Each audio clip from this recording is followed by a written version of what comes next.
first day na pagkakaroon ng PVP or opening ng PVP sa Lifestyle SMP slash Shrimp SMP.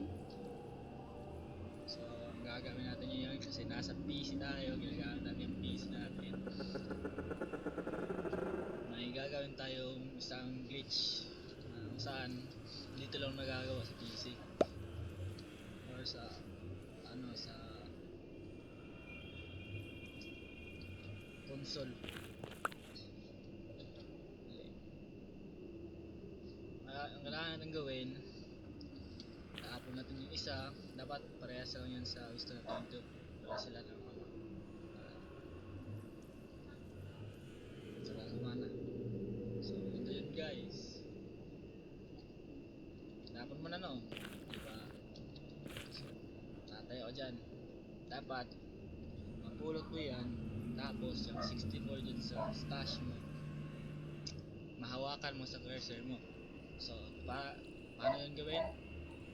Gagawin mo lang,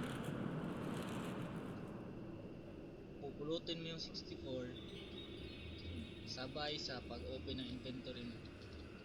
So ganito, hindi pala pag-open, pag-close lang. So pupulutin mo, close sa inventory. So ayun na, wala, diba? So hindi natapos yung 64. So ang gagawin mo dyan, mag-force quit ka lang.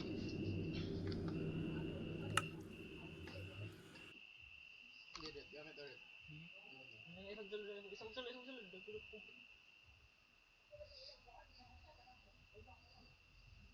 Ayun yan yung TV ko. Kaya mo work sa face. Bakit ako kaya nakita ka natin. Bubat mo tayo sa cute nyo ano.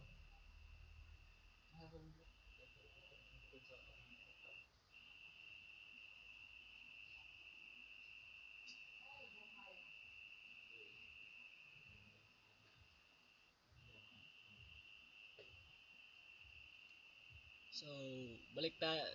Antay tayo sandali guys. Tapos na yun. Balik na tayo. Dapat palang konting notice lang pala guys. Para magawa nyo yun, dapat nasa isang dimension kayo na kayo lang mag-isa. Para unloaded yung chunk doon. So,